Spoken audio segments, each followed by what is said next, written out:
Mesdames et messieurs, agréés au château de Sainte-Croix.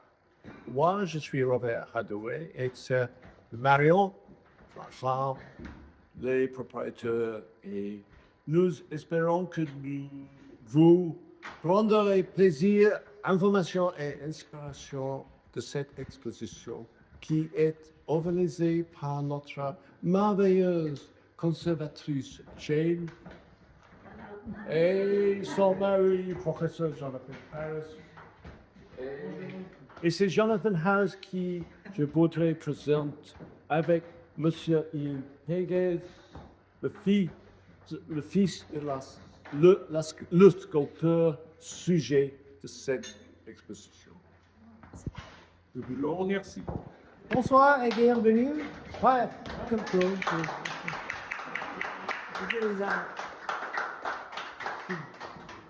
Bonsoir et bienvenue à l'exposition Henri Engels au Valais de l'Homme hier et aujourd'hui.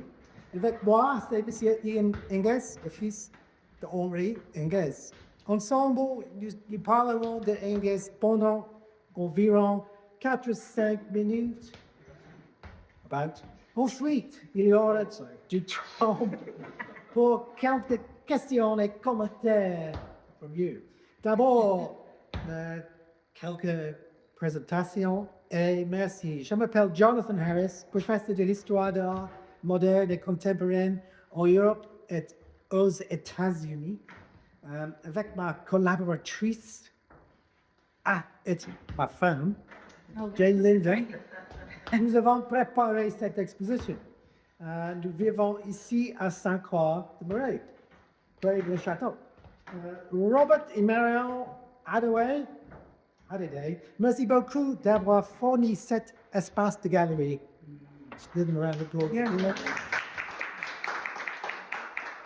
Your message de vous présenter. D'accord. Et moi, je suis, oui, comme on vient de dire, le fils du sculpteur.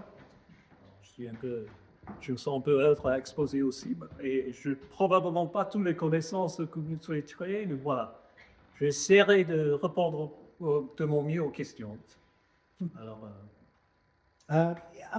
Alors, Ian, s'il vous plaît, le titre de l'exposition, Henri au Valais de l'Homme.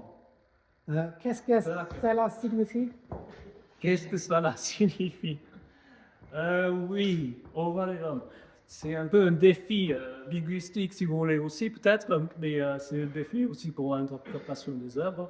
Mais la vallée de l'Homme, cette partie-là, ça vient peut-être aussi d'un label touristique un peu qui vient de se propager parce que sur la vallée de la Vézère, en Dordogne, où vivaient mes parents, où moi je suis pas tout né, mais je suis né à Périgueux. Alors j'ai vécu les premières années de ma vie quand même dans cette belle vallée. Et la vallée de l'Homme est si nommée parce que, comme vous devez le savoir, puisque vous n'êtes pas si loin, c'est là le berceau de l'humanité en Europe. C'est là qu'il y a le plus de sites préhistoriques, de grottes, des gisements.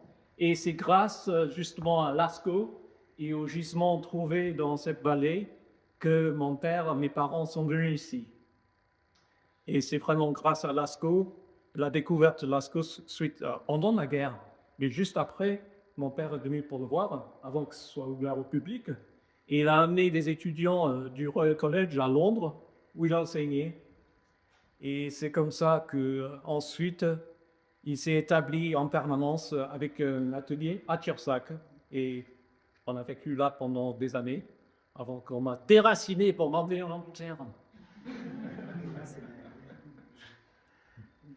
So, tu peux expliquer en français. Here and yesterday and today, here and aujourd'hui. So, our issue was, how do you make Engels relevant now? Alors, quelle est oui, qu'est-ce que Engels signifie aujourd'hui, puisque c'est aussi hier ou aujourd'hui, le titre de l'exposition. Écoute, là, c'est à vous de répondre, c'est à vous qui êtes ici à visiter de voir qu'est-ce que ça vous dit maintenant, aujourd'hui, dans le monde qui a tellement changé. Mais pas les mots des conservateurs ici, qui sont ici affichés.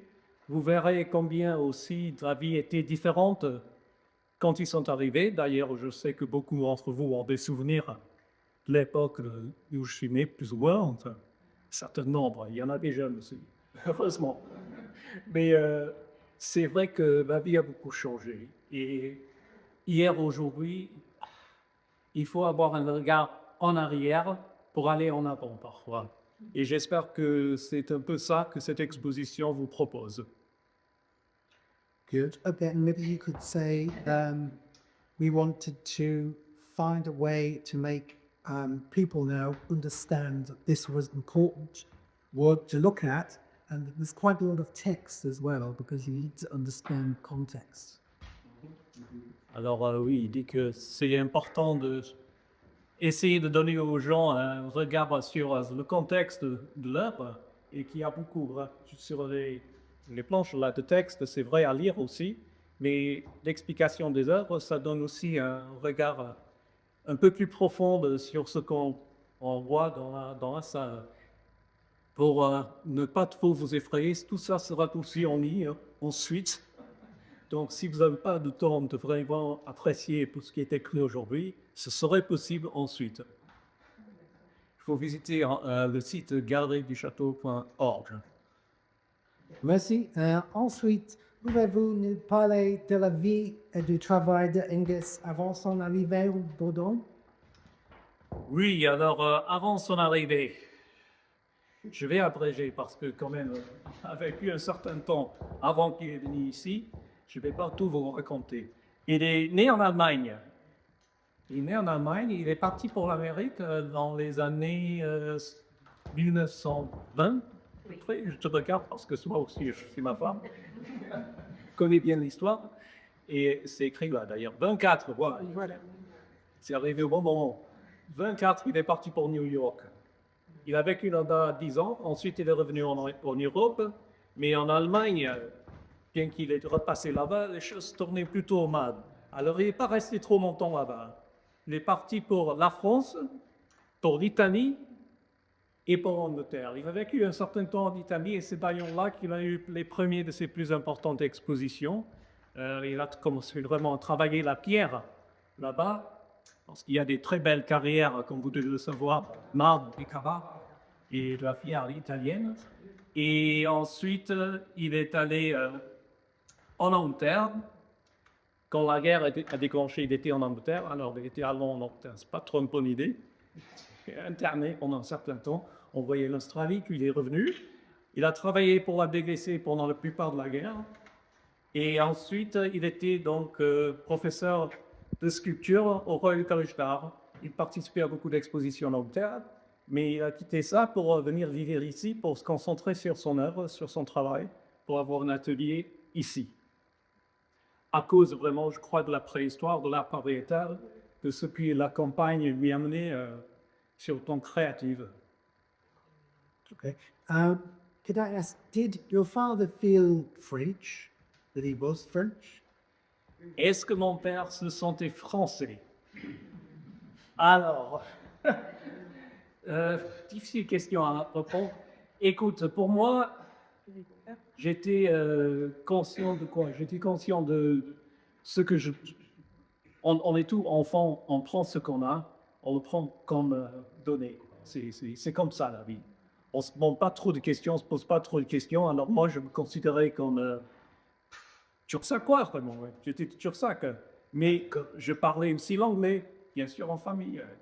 Alors, et mon père parlait parfaitement pour moi l'anglais, à part un mot ou deux, mais pour la plupart, un anglais tout à fait parfait. Français, pareil, sauf, je me souviens, il disait parfois insupportable, avec l'accent un peu anglais. Mais à part ça, on aurait du mal à distinguer, je crois, qu'il n'était pas français. Il s'intégrait très très bien avec tous les gens du pays. On allait beaucoup visiter les fermes, tout le monde. S'il y avait des nouvelles venues au village, on allait se présenter. Oui, on se considérait vraiment très très bien implanté. Alors, du fait qu'on était peut-être un peu hors norme, je ne m'y rendais pas compte, c'est que maintenant, un peu plus, enfin. depuis ça, quelques années quand même, je me rends compte qu'on est peut-être un peu différentes, étant une famille artistique comme ça, c'est nous de un peu partout. Ok, merci beaucoup. Ensuite, pourquoi est-il venu à Tursac et quand? Pourquoi Tursac et Caen? Tursac, Caen, c'était 53. Il est venu, comme je viens de dire, après la guerre, suite à la découverte de Lascaux. Et avant Tursac, il a eu une petite maison de vacances à Saint-Léon-sur-Vézère, qui est entre Tursac, donc qui est à côté de l'Ézésie, et Lascaux même, donc Lascaux. Et oui, alors il n'a pas voulu rester là quand ils sont venus s'établir il n'y avait pas la place, il pourrait plus construire un atelier de TEP, mais il n'y avait pas de bâtiment qui pourrait servir comme atelier. Donc il leur fallait une maison avec une grange et de l'eau. Oui. Essentiel à l'époque, il n'y avait pas l'eau de ville. Alors il faut une source où il faut pouvoir accueillir suffisamment d'eau pour Et eux, ils voulaient avoir aussi un potager, des chèvres, des poules, ce genre de choses, donc il fallait de l'eau. Et la Perrien, il y avait l'eau, il y a une source, il y a la maison, il y a aussi une grange. Et il y a une vue. Alors, avec tout ça, c'était l'endroit idéal pour eux. Did he make a conscious decision to move from a city to rural? Was that intentional? And why? Est-ce que c'était vraiment pensé de déménager en campagne puisqu'ils vivaient à Londres avant? Écoute, je crois que leur pensée, oui. Ce serait à ma mère qui pourra répondre après moi. Elle est décédée depuis longtemps, malheureusement. Mais je crois que quand il a voulu quitter son poste au Royal College enseignant sculpture, ils ont pensé, est-ce qu'on ira peut-être en campagne en Angleterre? Mais ils connaissaient déjà le Périgord, ils aimaient déjà beaucoup, ils se sont dit pourquoi pas nous rétablir en France, en Périgord, parce qu'on aime bien, on sera vivre là-bas. Ok. Merci. Ensuite, tu te souviens que Angus parlait des premières années à Tursac? Pourquoi est-il venu dans cette région? Et je viens un peu de répondre, mais pourquoi est-il venu en cette région? Oui, Glasgow. Non, je n'ai pas de souvenir de lui me racontant. Il n'aimait pas raconter son passé, du tout. D'ailleurs, pour moi, il a eu une vie difficile, d'ailleurs. Tous les gens de son âge qui ont vécu un peu ce qu'il avait pu, c'était pas évident. Mais il n'aimait pas raconter ça du tout. Quand je lui posais des questions, ce que je faisais un peu, parce que je me rendais compte qu'il a connu des artistes intéressants, alors il lui en parle un peu de moi, parce que moi je m'intéressais déjà à la photographie quand j'étais jeune. Et non, il ne voulait pas raconter tout ça, du tout. Alors ce n'est que par des amis, par ce qu'il a écrit en lettres et autres, en faisant des recherches moi-même, comme si j'étais étudiante de mon père, que j'ai pu trouver ce récit de ce rendu. Et au départ, il m'a toujours dit, écoute, l'art, vous l'aimez, vous l'aimez pas, c'est à toi de décider, c'est bon. Toute réponse est bon. Tu l'aimes pas, c'est bon. Alors, si on a ça comme premier mot de son propre père, pour un regard sur l'art, on n'est pas trop poussé à interpréter tout de suite. Alors, il a fallu qu'on arrive au centenaire de l'année de naissance et que je me suis dit, bon, il faudra quand même marquer ça par une expo, que les gens m'ont interrogé, ils m'ont dit, et c'est quoi son histoire? Je n'étais pas capable de répondre. Alors, il a fallu que je recherche moi-même. Et ce que j'ai découvert, c'était pour moi aussi, bien sûr, passionnant, parce qu'il y a tout un contexte, une histoire, une vie. Je n'étais pas tout au courant de ça. Et en découvrant ça, j'ai aussi mieux compris l'homme qui était mon père, le sculpteur mon père. Et ça, c'est quelque chose de très important, bien sûr, pour moi. Merci beaucoup. Ensuite, les peintures de Lascaux et des autres sites, très importants pour Angus. Pourquoi? Si on est artiste et on a un sens de l'art, je pense que normalement, ces œuvres-là, l'art pariétal, l'art de l'homme préhistorique, doivent avoir une importance profonde parce que c'est les origines de l'art. Et aussi, ce qu'il y a, ce n'est pas que l'art peint. Sur une site que vous connaissiez peut-être pas, Kaplan, qui est pas loin des Aisies, une petite site, un abri sous roche, où il y a une frise d'animaux sculptés dans la pierre. Parce que puisqu'ils sont extérieurs, il n'y a pas la peinture, et c'est probablement peint au départ. Mais ils sont sculptés, et là aussi, cette sensibilité de l'homme et femme, bien sûr, enfin des artistes anciennes, d'une époque si lointaine qu'on ne peut vraiment pas s'imaginer vraiment comment était la vie, mais quand même, ils avaient la sensibilité, la créativité, le regard sur la nature, et c'est de là qu'il vient tout ce qui suit. That's the historical question, which we need to sort of explain. What was it about art in the mid-20th century that made the primitive Lascaux so important then and not now? What was it about 1950? Pourquoi les années 1950, qu'est-ce qu'il lui a, pourquoi a-t-il une importance particulière à cette époque-là sur l'art préhistorique? Écoute, toi tu sauras répondre un peu mieux que moi, il me semble, que je devrais peut-être toi dire, parce que toi tu es le professeur d'art, histoire d'art. I had my versions of the answer. Mais je sais qu'il y a eu des expos, par exemple, à Londres, et je pense à Paris aussi, où il y a l'art primitif, l'art préhistorique, l'art un peu rupestre qui a été réinterprété, réambigué, amené devant le grand public, et qu'il y a eu une découverte pour les gens aussi. Alors peut-être c'était ça aussi. Je sais pas une bonne réponse, je m'excuse. I would say, après la guerre, it's the idea of a new beginning. L'idée The world, in one sense. du nouveau départ après la guerre, c'est vrai aussi. After the explosion, Hiroshima, Nagasaki, and the subjects that your father chooses are about the most basic aspects of human life and the origins of civilization. Oui, les sujets qu'il a choisis, c'est toujours des sujets de base sur la vie de l'humanité, quoi. C'est vrai que dans l'après-guerre, il y a eu, par exemple, le festival d'Angleterre, le Festival Britain, en 52-3. Et il a exposé là, d'ailleurs, juste avant de venir ici. Un de ses sculptures a été placé dans un lieu de nid étendre, et dans un des tapis.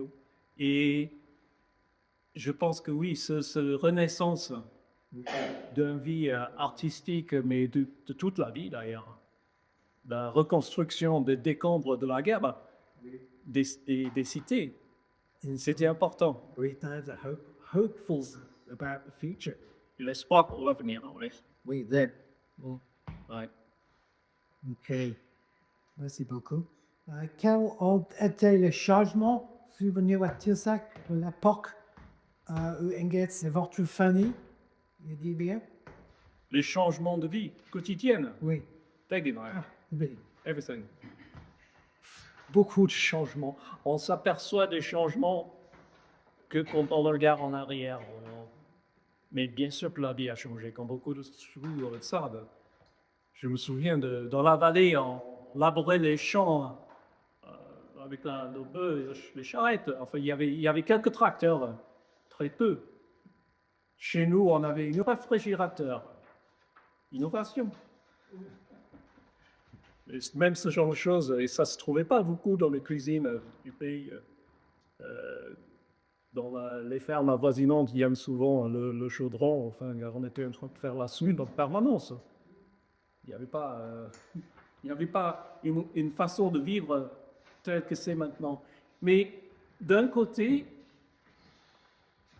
la vie, elle était plus dure, bien sûr, plus dure. Mais les gens s'entraidaient beaucoup. Et on se rencontrait dans un autre milieu, au côté du lavoir. C'était un lieu de discussion, d'échange, de nouvelles du village. Alors, tout ça s'est perdu, bien sûr. On a peut-être gagné autre chose, mais c'est un grand changement aussi. Et toutes les fermes, c'était toutes les petites fermes partout. les gens sont partis pour la plupart ou en ville, ou bien ils ont changé sur le tourisme ou sur autre chose. Il a fallu s'adapter. On s'adapte, mais c'est parfois difficile, je pense. Et ça a été très difficile pour certaines générations dans ce pays. Très difficile, je crois. Si on s'est trouvé à peu près au milieu du changement et on s'y attendait que la vie progresse d'une certaine manière, et soudain c'était la mécanisation, la cultivation était tout un autre genre, c'est le choc quand même. C'est les jeunes qui ont pris le relais. What were the changes that you remember your father welcomed? What were the ones that he didn't like? Can you say something about that? En ce qui a changé, qu'est-ce que mon père est né, c'est ce qui lui a déplu. Écoute, le tourisme, c'est bien, mais il y a aussi le surtourisme. Alors, peut-être que ça ne lui plaisait pas trop qu'il y a autant de monde. Et je me souviens qu'à un moment donné, il y avait une idée d'implanter un camping énorme, juste à côté de la Vézère, mais un peu en notre lieu aussi. Alors peut-être qu'il y avait une raison pour un peu s'y opposer.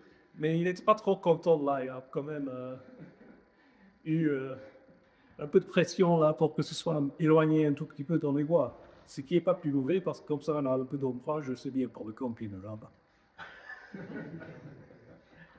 Ok, merci beaucoup. Ensuite, Philémon, quel impact cela a-t-il cela de votre père? How did this impact on your father's work? He changed it, I suppose, in 60s. Les changements dans la vie, combien ça a impacté? Écoute, mon père, en cataloguant aussi toute son œuvre, en essayant de retrouver des couteaux et des œuvres qui sont dispersées dans le monde d'ailleurs, je vois qu'il y a une très grande progression en style et en matière utilisée aussi. Parfois, c'était des matières qui venaient d'être découvertes, le polyester, je ne sais pas, autre chose, des trucs modernes qui n'étaient pas possibles quand il était plus jeune de travailler en tant d'artiste. Il a toujours regardé en avant, il n'avait pas vraiment regardé en arrière. Ce qu'il avait expérimenté, ce qu'il avait fait, il laissait dans le passé. Quand il est décédé, j'ai dû récupérer 2 ou 3 œuvres qui étaient à l'extérieur de son atelier, mais qui étaient en train de pourrir parce qu'ils n'étaient pas faits pour être mis dehors. Mais il ne les intéressait plus parce qu'il avait progressé plus loin. Alors oui, tous les changements, mais ce n'était pas qu'en campagne ici, c'était dans le monde. Tous les changements, tous les matériaux qui venaient, il aimait expérimenter avec ça, il aimait découvrir ce que ça pouvait donner dans la créativité d'un sculpteur. Ok, merci beaucoup. D'accord, c'est là. Thank you very much. Merci beaucoup. Léon, On a des questions, des commentaires. s'il vous plaît. Des questions. Est-ce que vous avez des questions pour nous, peut-être? Mais personnellement, et qu'il est Blasco, je ne pas que de ce que j'ai vu, pas que beaucoup l'inspiration des animaux, des mains. C'est Alors, il y a 7% de temps d'autres tableaux. Là. ouais. Non, on ne voit pas Lascaux directement reproduit ici dans l'expo. Il faisait parfois des dessins sur les parois des restaurants, par exemple, à la préhistoire, des choses qui ressemblaient à Lascaux. Mais ce n'était pas ça son art. Un artiste qui travaille dans son art, il prend tout ce qui est du passé, tout ce qui est de l'environnement, et ça comme base sur lequel il construit quelque chose de nouveau. Et on voit parfois, par exemple, là, il y a une œuvre qui est de hache néolithique, cérémoniale, réimaginée en torse. Alors, c'est ce genre de choses, une progression dans l'esprit de l'artiste. Alors, je ne pourrais pas vous dire, ah oui, mais ça vive Lascaux, non. Mais je pense, d'un côté, il parlait toujours de l'importance de la pureté du ligne. Oui, alors ça, Alors là, c'est vraiment les préhistoriens, top. Oui, mais voilà, non, mais comme vous dites beaucoup, il est venu, il est Lascaux, il est Algéré, donc voilà. Mais la pureté de lui, effectivement, ça peut un lien au-dessus. Ouais. Et certaines techniques aussi, parce qu'il a bien recherché comment ils ont fait ces peintures. Lascaux 2, c'était Monique Pétral et Pierre Weber qui sont responsables pour ça. Ils sont venus voir mon père pour lui demander aussi pour comment ils auraient pu faire pour mélanger l'argile avec et la manganèse, je ne sais pas quoi, enfin tous les matériaux que je trouvais par terre. Là. Et comment ils auraient dû faire. Parce que là aussi, c'était quelque chose qu'il avait recherché. Ça m'intéressait. C'est où? J'avoue que je connaissais pas Angus avant de venir ici, mais j'ai pas beaucoup de culture artistique. Et ma question c'est, j'ai vu dans un panneau qu'il a bien connu des sculpteurs dont les noms sont connus comme Brancusi et d'autres. Est-ce qu'il a connu la notoriété de son vivant? Est-ce qu'il vivait de son art, de son burin? Voilà. Ou est-ce qu'il a vécu de son métier d'enseignant, de professeur, de chercheur? Quand on est artiste, et à un certain moment, il était assez bien connu par les milieux de l'artiste contemporain. Il est un peu tombé dans l'obscurité, peut-être, mais c'est un peu de ma faute aussi. Je m'excuse, papa. Voilà. Mais il est difficile à classifier d'abord parce qu'il a tellement changé ce qu'il faisait. Il a tellement bougé de pays. Il était compliqué pour les galeries, ceux qui étaient plutôt dans l'art commercial. Ils n'aimaient pas trop travailler avec eux, je crois. J'ai cette impression. Alors, si, est-ce qu'il a connu le succès des autres? Si, il a vu ça, je crois. Mais le succès était quelque chose que d'un côté, je crois que ça en a attrait. Ça l'attirait peut-être d'idée qu'il pourrait devenir renommé comme ça. Mais moi, je me souviens qu'il a dit, si je suis jamais renommé, ce sera après mon mort. Parce que ce qu'il cherchait aussi, c'était de rester un peu inconnu, un peu dans un milieu où il pouvait toujours expérimenter, il pouvait toujours faire ce qu'il voulait. Il a son liberté. Vivons cachés, Voilà. vivre longtemps. Voilà, un peu. Voilà. Et alors aujourd'hui, est-ce qu'il y a des œuvres qui sont dans les grands musées d'art moderne, au Met, Il y en a assez, mais Pompidou? Pompidou, je crois pas, mais en Angleterre, en Amérique, en Italie, je pense un peu, le musée de Périgord, on a voulu en sortir des œuvres justement qui sont dans les archives là, mais on n'avait pas de temps, malheureusement, mais peut-être la prochaine fois. Et s'il y a des choses, mais ils sont pour la plupart un peu aussi cachés parce que là, ils aiment sortir les choses que les gens reconnaissent et connaissent les noms. C'est un peu dommage aussi parce qu'il y a des tas de choses que de mon père, de beaucoup d'artistes méconnus, mais qui sont de l'importance qu'on devait montrer d'abord. D'où l'intérêt d'une exposition comme celle-là. Voilà. Une autre question? Ok. Robert. Est-ce que le Canada? All right. Si on est deux, si on va terminer, Dustin, all right. excuse-moi. Yeah, that's right. Si on va terminer, je tiens absolument à remercier Robert et Marion pour leur accueil ici parce que c'est vraiment un lieu extraordinaire pour faire ce genre de choses. Alors, merci de devenir maintenant. Et bien sûr, aux conservateurs de l'exposition, sans lesquels ce serait impossible parce que c'est tous eux qui ont fait tout ça. Tout ce que vous voyez ici, oui, ils sont passés chez nous pour se le reprendre, mais c'est toute leur vision de mise en œuvre de cette scène, de cette pièce. J'ai rien eu à faire, vraiment, à part aider avec les...